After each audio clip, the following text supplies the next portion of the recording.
अस्सलाम वालेकुम everyone, this is Rafika Karim from Justice for All. आज हम बात करेंगे कॉन्ट्रैक्ट लॉ के बारे में। कॉन्ट्रैक्ट लॉ के दो बहुत बेसिक एलिमेंट्स हैं, कॉन्ट्रैक्ट इटसेल्फ और agreement. An agreement in the context of contract law refers to a meeting of the minds of two or more parties and at which point a contract is formed. जब दो या दो से ज्यादा parties एक point पे आके agree करती है तो वहां पे एक कॉन्ट्रैक्ट फॉर्म हो जाता है। A contract becomes the legally enforceable agreement between the two or more parties with enforceable obligations and promises. जब दो पार्टीज एक दूसरे के साथ लीगली बाइंड हो जाती है और अगर उसमें से कोई एक पार्टी डिसएग्री करती है कि मैं इस कॉन्ट्रैक्ट का पार्ट नहीं हूँ, तो जो दूसरी पार्टी है वो सामने वाली पार्टी को सू कर सकती है, लीगली उसको क्वेश्चन कर सकती है। Contract it is a legally binding agreement between two और मोर पार्टीज। अब हम बात करते हैं डिफरेंसेस के बारे में, अग्रीमेंट और कॉन्ट्रैक्ट के डिफरेंसेस के बारे में। Agreement. Offer and acceptance constitute an agreement. Agreement enforceability constitute a contract. All agreements are not contracts.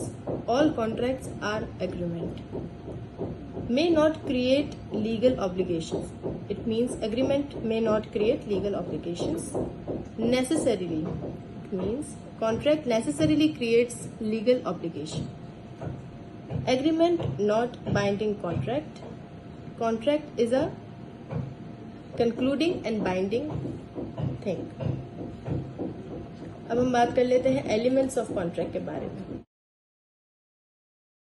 If offer plus acceptance happens, it creates promise. After that promise plus consideration happens, it creates agreement.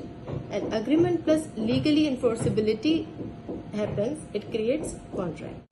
अब हम देखते हैं contract के example. For example, एक party ने दूसरी party की car को पेंट करने का कहा है, तो जो दूसरी पार्टी है वो इन रिटर्न उनको पैसे दे रही है। तो इन दोनों के बीच में एक अग्रीमेंट है और ये दोनों एक पॉइंट पे आके कॉन्ट्रैक्ट फॉर्म कर रहे हैं। अब अगर हम एग्रीमेंट की बात करते हैं तो फॉर एग्जाम्पल कि एक पार्टी है जो किसी कंपनी को अपनी सूटेबल सर्विसेज प्रोवाइड कर रही है और वो कंपनी भी उनको उसी सर्विसेज के हवाले से एक सैलरी पे कर रही है, तो वो जो है वो एक अग्रीमेंट फॉर्म हो जाता है इन दोनों पार्टीज के दरमियान। Thank you.